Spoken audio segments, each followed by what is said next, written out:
Bonjour à tous, aujourd'hui je vais vous raconter un cas clinique de pulsatilla.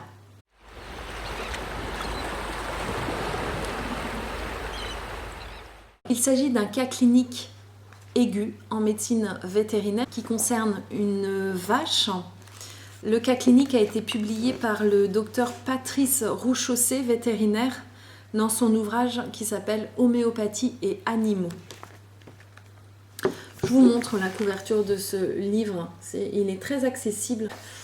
C'est donc Dr Patrice Rouchaussé, vétérinaire. Le titre c'est Homéopathie et animaux, Écho de la Terre, aux éditions Narayana.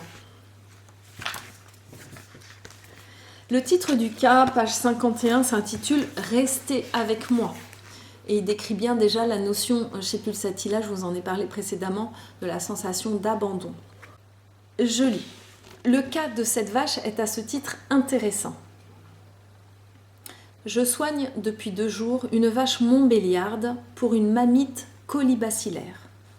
Donc une mamite, c'est une infection de la mamelle qui est une infection assez fréquente chez les animaux allaitants. Colibacillaire, ça veut dire lié à un colibacille, le nom du germe. Patrice Rouchaussé dit « Ces mammites, nommées parfois mammites paralysantes, sont en effet très graves. La toxine sécrétée par ce colibacille bloque le calcium sanguin, provoquant ainsi une hypocalcémie avec les conséquences inhérentes, hypothermie, faiblesse, anorexie, paralysie. La vache restant couchée, l'issue peut être fatale. Son état ne fait qu'empirer malgré les antibiotiques mis en place. L'injection d'anti-inflammatoires et la perfusion de calcium, ainsi que la solution de sérum physiologique en perfusion permanente pour hydrater la vache. Aujourd'hui, la vache est couchée. Elle essaie de se lever, mais n'en a pas la force et retombe.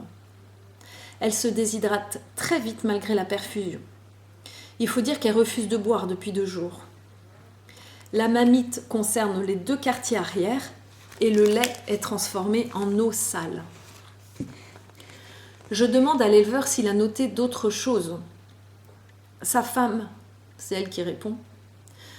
Je crois que cette vache veut qu'on reste avec elle, c'est-à-dire elle gémit comme pour nous demander de rester. Donc elle gémit, je vous avais dit que ça faisait partie des symptômes de Pulsatilla, le côté pleurniche. Le lait est transformé en eau, la faiblesse est paralytique, donc très intense.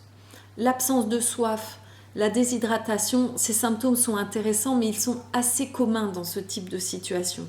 Ce qui veut dire qu'ils ne sont pas homéopathiquement utilisables. Je l'avais expliqué précédemment, mais je vous redis, en fait, pour prescrire à bon escient en homéopathie, il est important de trouver des symptômes très spécifiques de la façon dont l'animal ou la personne va manifester sa maladie. Si on n'a que des symptômes classiques de la maladie, on ne va pas réussir à prescrire de façon pertinente en homéopathie. En revanche, poursuit l'auteur, c'est ce que dit l'épouse de l'éleveur qui va me permettre de choisir le bon remède, à savoir le désir de compagnie et les gémissements pendant la fièvre. Toutes les vaches qui ont de la fièvre ne présentent pas ces symptômes-là. L'ensemble me fait donc choisir Pulsatilla. Il sera donné en 9 CH toutes les 3 heures par l'éleveur.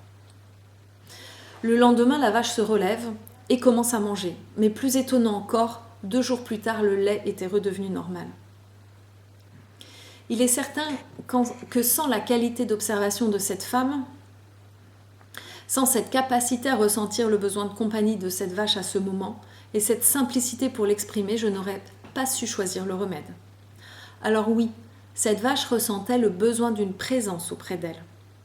Oui, elle l'exprimait par ses gémissements et cette femme a su entendre ce désir de lien. Ensuite, Patrice Rouchaussé parle un petit peu du remède Pulsatilla. Je vous en dis à nouveau quelques mots. Donc Pulsatilla, c'est un remède fait à partir de l'anémone pulsatile.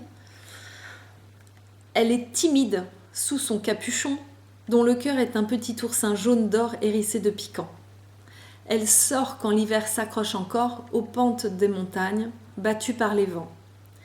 Elle vit sur les plateaux calcaires, ne s'ouvre qu'au soleil et se referme à la moindre goutte de pluie, prenant le vent comme une girouette.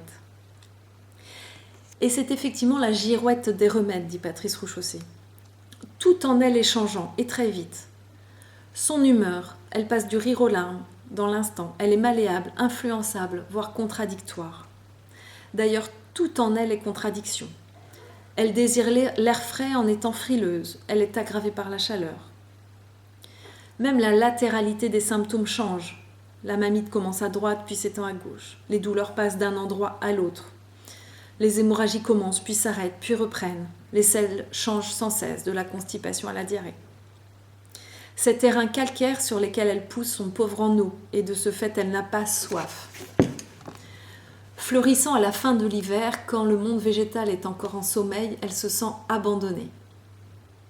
Elle a un désir énorme de compagnie, et plus d'affection, de consolation, d'amour.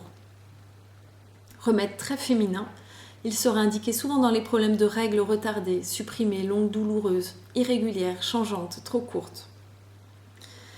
Durant la mise bas, lors de travail inefficace, lent, la congestion veineuse, la stase, accentue l'aspect de ces formes arrondies. Pulsatilla est souvent décrit dans les matières médicales comme essentiellement indiqué pour les femmes ou les enfants.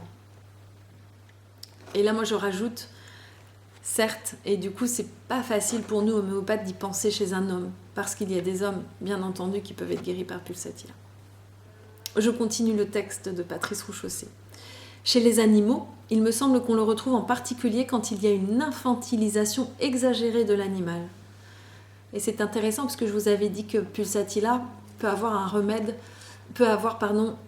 une présentation très infantile. Et donc, il donne comme exemple la chienne qui doit mettre bas, mais qui regarde son maître comme si elle attendait sans savoir quoi faire. La domestication engendre l'infantilisation.